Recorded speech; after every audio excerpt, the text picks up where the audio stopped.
ইতিমধ্যে আসন গ্ৰহণ কৰিছে। এই অনুষ্ঠানৰ অতিথি অসম প্ৰকাশন পৰিষদৰ উপাধ্যক্ষ মাননীয় শ্ৰীযুত সুমন্ত চলিহা ছাৰকো মঞ্চৰ আসন গ্ৰহণ কৰিবলৈ অনুৰোধ জনাইছোঁ। আজিৰ এই অনুষ্ঠানৰ আন এগৰাকী অতিথি মুম্বাইৰ প্ৰসিদ্ধ লেখক মাননীয় শ্ৰীযুত অমিশ ত্ৰিপাঠী ডাঙৰীয়াকো মঞ্চলৈ আদৰণি জনাইছোঁ। অসম সাহিত্য সভাৰ সভাপতি মাননীয় ডক্টৰ বসন্ত কুমাৰ গোস্বামী ডাঙৰীয়াক আসন গ্ৰহণ কৰিবলৈ অনুৰোধ জনাইছোঁ। উচ্চ শিক্ষা সঞ্চালকালয়ৰ সঞ্চালক মাননীয় শ্ৰীযুত পমী বৰুৱাকো মঞ্চৰ আসন গ্ৰহণ কৰিবলৈ অনুৰোধ জনাইছোঁ আৰু অসম প্ৰকাশন পৰিষদৰ সচিব মাননীয় শ্ৰীযুত প্ৰমোদ কলিতা ডাঙৰীয়াক মঞ্চৰ আসন গ্ৰহণ কৰিবলৈ অনুৰোধ জনাইছোঁ।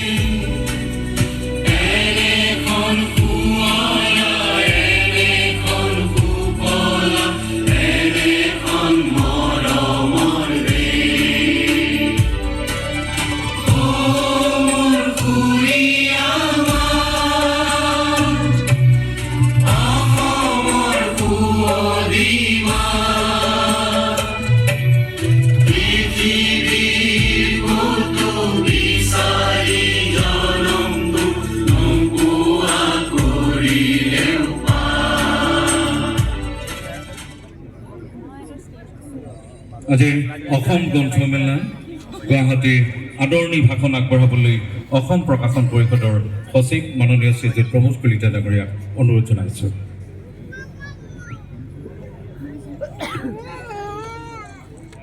উচ্চ শিক্ষা সঞ্চালকালয়ৰ সঞ্চালক ডাঙৰীয়ানী আৰু অসম সাহিত্য সভাৰ সভাপতি মহোদয়, আদৰণি ভাষণত মই প্ৰথমতে উল্লেখ কৰিব খুজিছোঁ, অসম চৰকাৰে এই বছৰটো গ্ৰন্থবৰ্ষ হিচাপে ঘোষণা কৰিছিল আৰু এই গ্ৰন্থবৰ্ষৰ লগত সংগতি ৰাখি বিভিন্ন কাৰ্যক্ৰম ঘোষণা কৰিছিল। তাৰ ভিতৰত এটা কাৰ্যক্ৰম আছিল যুৱ লেখকক সন্মান প্ৰদান কৰা, আৰু এই যুৱ লেখক সন্মান প্ৰদান কৰা গোটেই কামখিনিৰ দায়িত্ব অসম প্ৰকাশন পৰিষদক দিয়া হৈছিল। মাননীয় শিক্ষামন্ত্ৰী আৰু উচ্চ শিক্ষা সঞ্চালকালয়ৰ তৰফৰ পৰা অসম প্ৰকাশন দিয়া এই দায়িত্ব অসম প্ৰকাশন পৰিষদে পালন কৰি মুঠ তালিকা 818গৰাকীক আমি ধৰি লওঁ। এই গ্ৰন্থমেলা আজিৰে পৰা 6 জানুৱাৰীলৈকে চলিব, 14 দিন ধৰি। এই বছৰ অসম প্ৰকাশন পৰিষদে এইখনকে ধৰি মুঠ 8খন গ্ৰন্থমেলা আয়োজন কৰিছে আৰু এই গ্ৰন্থমেলাত আজিৰ এই প্ৰথম দিনটোত যিসকল যুৱ লেখকে এই সন্মান লাভ কৰিছে, মই তেখেতসকলক অভিনন্দন জনাইছোঁ আৰু এই অনুষ্ঠানলৈকে সকলোকে আদৰণি জনাইছোঁ।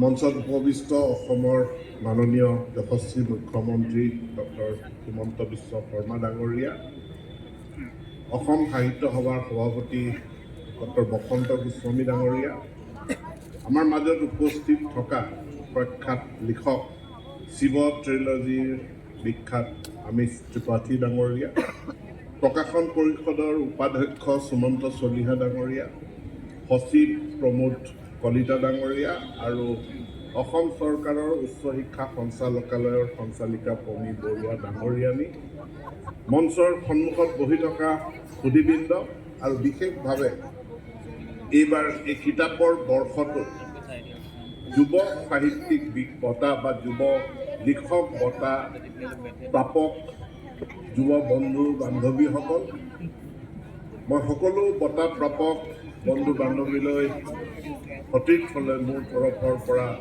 উষ্ম অভিনন্দন জ্ঞাপন কৰিছোঁ। মই মুখ্যমন্ত্ৰীক ধন্যবাদ জ্ঞাপন কৰিছোঁ। এই 2025 বৰ্ষটো কিতাপৰ বৰ্ষ হিচাপে ঘোষণা কৰি আজি প্ৰায় 818গৰাকী যুৱ লিখক লেখিকাক সন্মান প্ৰদানেৰে প্ৰায় বছৰটোৰ সামৰণিত আমি উপস্থিত হৈছোঁ। তাৰ বাবেও মই মাননীয় মুখ্যমন্ত্ৰীক ধন্যবাদ কৰা নাই। ইয়াৰ কাৰণ কি? ইয়াৰ কাৰণটো হ'ল যি আৰ্টিফিচিয়েল ইণ্টেলিজেঞ্চ আমি যিখিনি ব্যৱহাৰ কৰোঁ, আৰ্টিফিচিয়েল ইণ্টেলিজেঞ্চ মেডিকেল ছায়েন্সতো ব্যৱহাৰ হয়, সেইখিনিলৈ মই নাযাওঁ। আৰ্টিফিচিয়েল ইণ্টেলিজেঞ্চ মূলতঃ যি জেনেৰেটিভ AI ChatGPT বা জেমিনাইৰ যোগেদি আমি যিখিনি ব্যৱহাৰ কৰোঁ ই হ'ল এটা লাৰ্জ লেংগুৱেজ মডেল।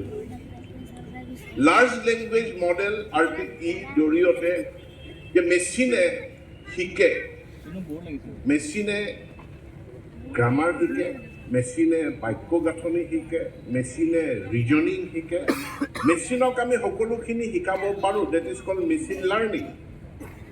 কিন্তু মেচিন লাৰ্ণিং, মেচিনে শিকিব পৰা ব্যৱস্থাটো, অসমীয়া ভাষাটো শিকিব পৰা ব্যৱস্থাটো আজি আমি কৰিবলৈ সক্ষম হৈছোঁ।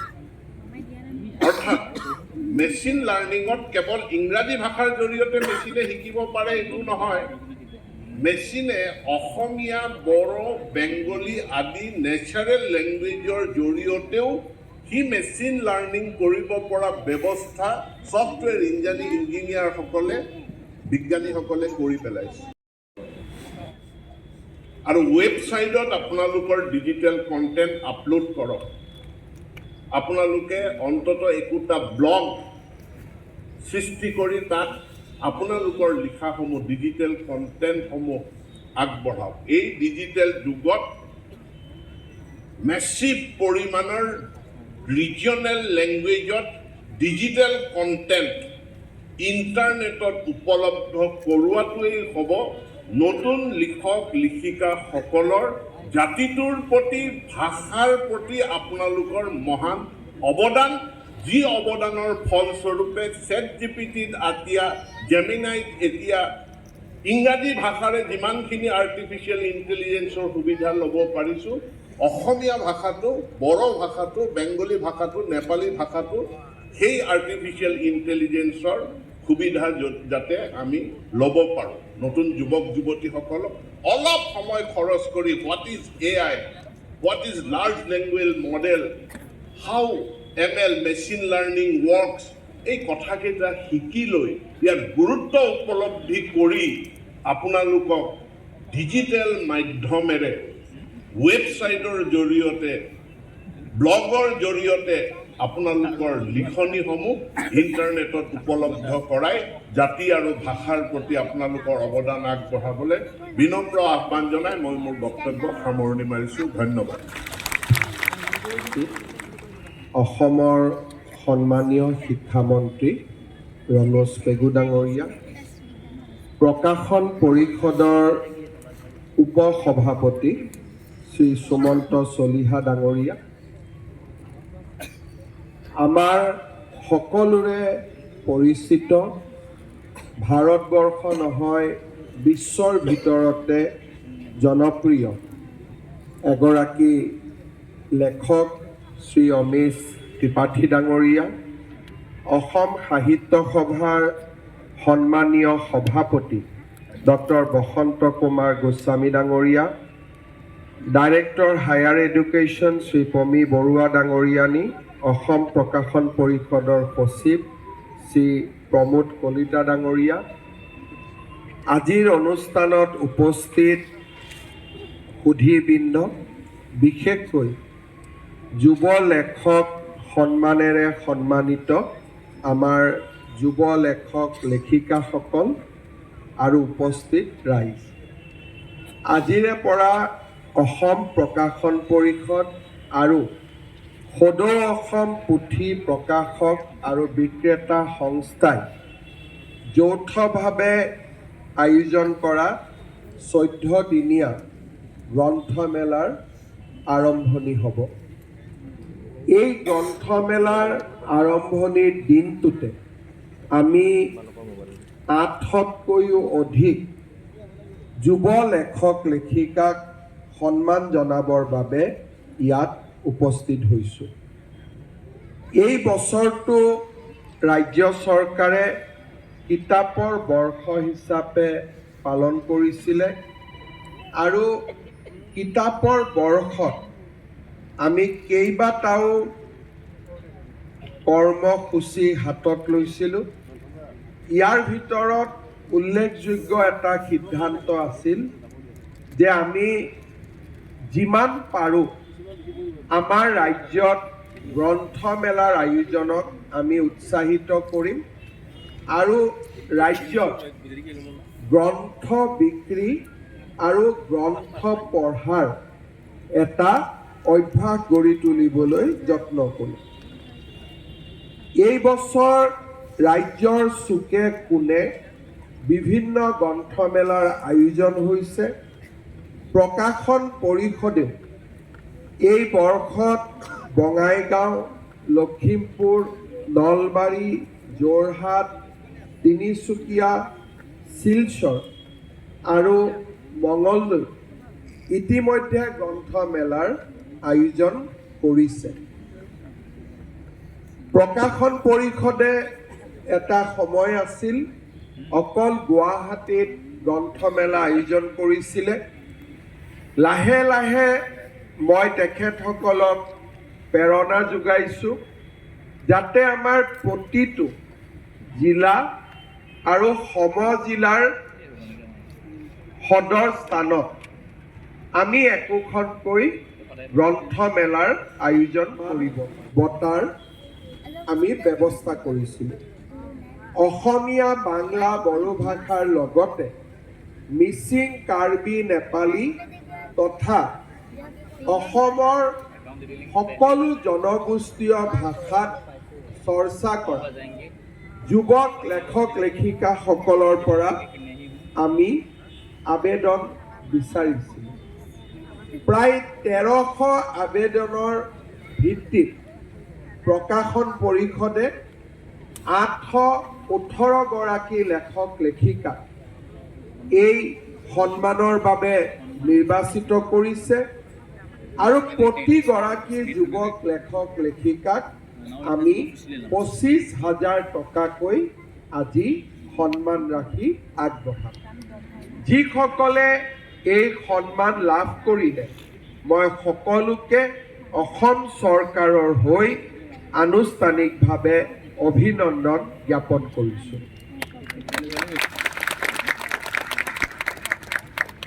আজি আমাৰ সভাত অমিশ ত্ৰিপাঠীৰ দৰে ব্যক্তি উপস্থিত আছে। সাহিত্য সভাৰ সভাপতি ডাঙৰীয়া নিজে উপস্থিত আছে। মই নাভাবোঁ যে আজিৰ সভাত মই কিবা পৃথককে বা নতুন কিবা কোৱাৰ প্ৰয়োজনীয়তা আৰু অৱকাশ দুয়োটাই আছে। কেইটামান সচৰাচৰভাৱে সদায় পাতি থকা কেইটামান কথা আপোনালোকক মই নিশ্চয় ক'ব বিচাৰিম, কিন্তু তাৰ আগতে আমি নিশ্চিতভাৱে মনত পেলাম যে যোৱা বছৰ অসমীয়া ভাষাই ধ্ৰুপদী ভাষাৰ মৰ্যাদা লাভ কৰাৰ লগে লগে আমাৰ ভাষাটোৱে এটা নিৰ্দিষ্ট যাত্ৰা অতিক্ৰম কৰি আজি ভাৰতৰ সেই সন্মানিত ভাষাবিলাকৰ মাজত আনুষ্ঠানিকভাৱে স্বীকৃতি পাইছে আৰু আমাৰ মৌলিকতাক আজি চৰকাৰ আৰু ভাৰতবৰ্ষৰ বিদ্বৎ সমাজে স্বীকাৰ কৰি লৈছে। অসমীয়া ভাষাৰ সৃষ্টিকালৰ সাহিত্যিক নহয়, ভাষাটোৱে ৪ৰ্থ শতিকাৰ পৰা প্ৰবাহমান গতিৰে বৈ বৈ বৈ বৈ এটা পৰ্যায় পালে, যি পৰ্যায়ত আমাৰ পূৰ্বপুৰুষসকলৰ দায়িত্ব আমাৰ ওপৰত ন্যস্ত হৈছে। অহা ৫০ বছৰ আমি লিখা গদ্য পদ্য সাহিত্য অসমীয়া ভাষাৰ এটা গতি নিৰ্ধাৰণ কৰিব। প্ৰতিটো সময়কালে এটা যুগক প্ৰতিনিধিত্ব কৰে। আজি আমাৰ সাহিত্য দিশৰ পৰা যদি আমি চাব যাওঁ, যিফালে আমি আধুনিকতাৰ ফালে গতি কৰিছোঁ। আমাৰ শব্দ, আমাৰ বাক্য আধুনিকতাত ৰূপ পাইছে। ভাষাটো মৌলিক ভাষাৰ স্বীকৃতি পাইছে। কেইবাটাও বছৰত আমি সেই খলকনিৰ সৃষ্টি কৰিব পৰা, কাৰণ এতিয়াও আমি লেখনিবিলাক বা আমাৰ সৃষ্টিক আমি মৌলিকতাৰ পৰিৱৰ্তে আমি এটা ৰিয়েক্টিভ, কোনোবাই কিবা লিখিছে তাৰ ওপৰত আমি ৰিয়েকশ্যন কৰিছোঁ। সেই পৰ্যায়লৈকে আমি নিজক লৈ গৈছোঁ। কিন্তু যিকোনো লেখক লেখিকাই যেতিয়ালৈকে নিজৰ মৌলিক সৃষ্টি কৰিব নোৱাৰে, সি কেতিয়াও অক্ষয় কীৰ্তি অৰ্জন কৰিব নোৱাৰে। সেইবাবে মই যুৱ লেখক লেখিকাসকলক আহ্বান জনাম যে মৌলিক সৃষ্টিৰ কাৰণে কাম কৰিব। প্ৰত্যাহ্বান আছে। আজি আমাৰ মৌলিক সৃষ্টিয়ে AI সৃষ্টিৰ লগত প্ৰতিদ্বন্দ্বিতা কৰিব লাগিব। এটা সময় আছিল যিসকল প্ৰবাদ প্ৰতিম পুৰুষৰ মই নাম লৈছোঁ, তেওঁলোকৰ মৌলিক সৃষ্টিয়ে AI লগত প্ৰতিযোগিতা কৰাৰ প্ৰয়োজন নাছিল। কিন্তু আজি আমি সৃষ্টি কৰা যিকোনো এটা কবিতা বা যিকোনো এটা লেখনি AI সৃষ্টিৰ লেখনিয়ে প্ৰত্যাহ্বান কৰিব পাৰে। আৰু পাঠকৰ সন্মুখত যেতিয়া দুটা কবিতা আহিব, আমি স্বাভাৱিকভাৱে AI সৃষ্টি হ'ল বহু সৃষ্টিৰ পৰা উৎপাদন কৰা এটা সৃষ্টি। স্বাভাৱিকভাৱে প্ৰতিদ্বন্দ্বী ইতিহাসৰ পাতত বহুত সমল লুকাই আছে, যাক মানুহে এতিয়াও সাহিত্যৰ জৰিয়তে আমাৰ সন্মুখলৈ অনা নাই। মানুহৰ জীৱনৰ বহু কাহিনী লুকাই আছে, যি কাহিনীৰ ওপৰত এতিয়াও উপন্যাস নিৰ্মাণ হোৱা নাই। মানুহে প্ৰতিদিনে এনেকুৱা নতুন নতুন পৰিৱেশৰ লগত সন্মুখীন হৈছে, যি একোটা গল্পৰ সৃষ্টি কৰে। আমি মাত্ৰ তাক অনুভৱ কৰিব পৰা। আজি আমি বহি থকা এই 2 ঘণ্টা সময়ে 50টা নতুন গল্পৰ সৃষ্টি কৰিব পাৰি। মাত্ৰ আমাৰ এটা মননশীল আৰু এটা সন্ধানী যে ইয়াত আমি কি নতুন বিচাৰি পাম, সেই নতুনত বিচাৰি পোৱাৰ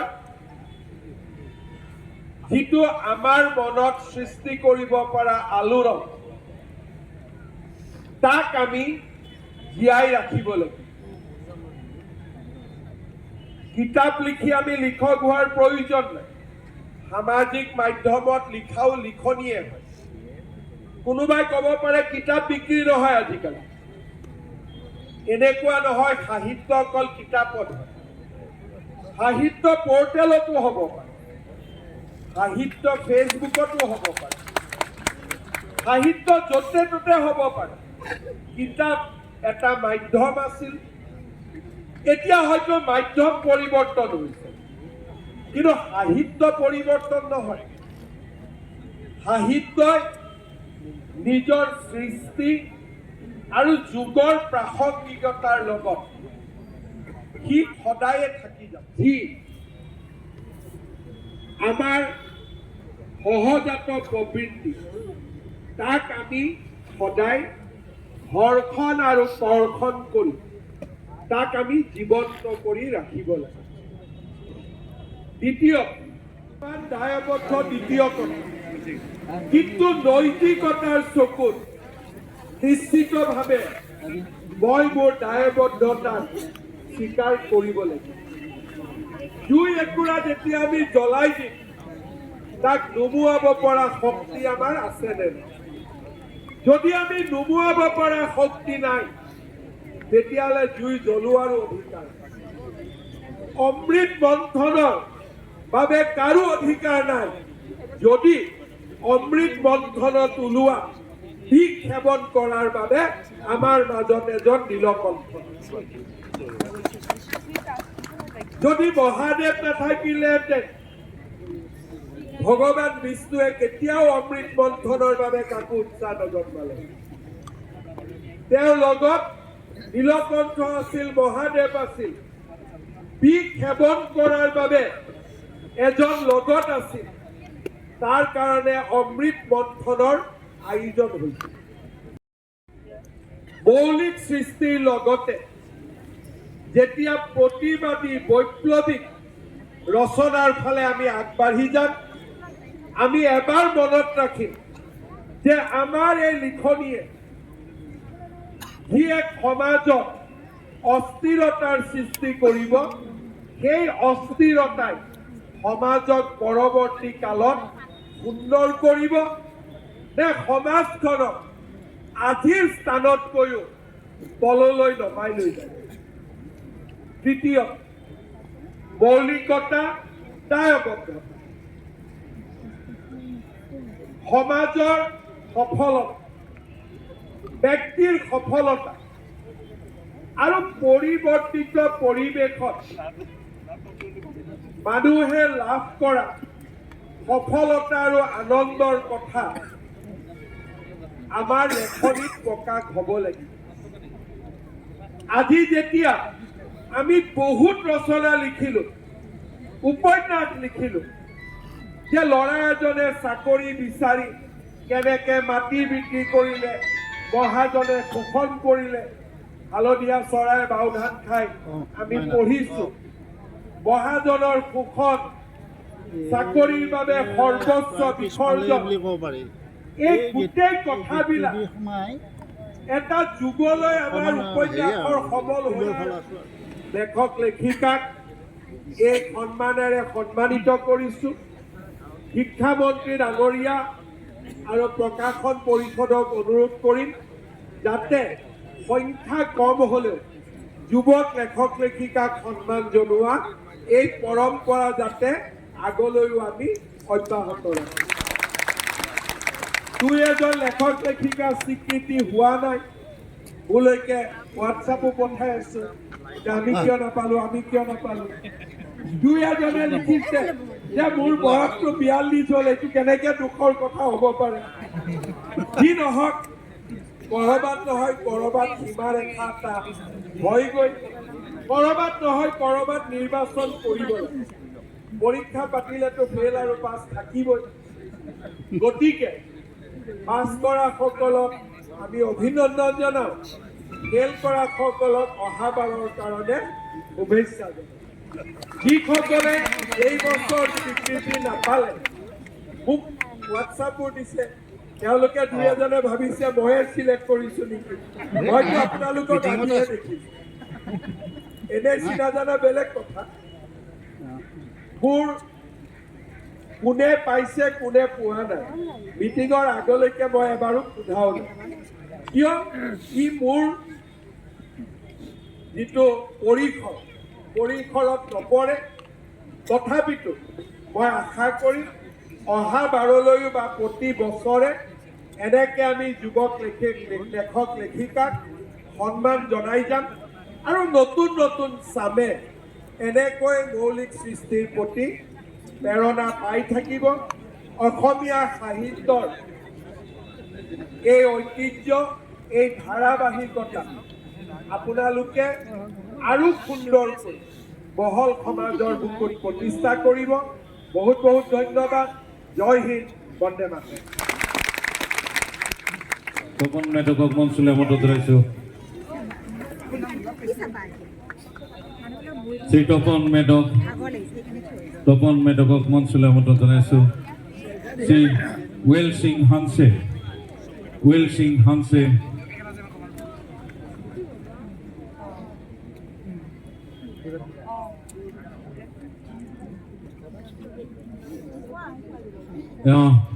শ্ৰী ৱেল সিং হানছে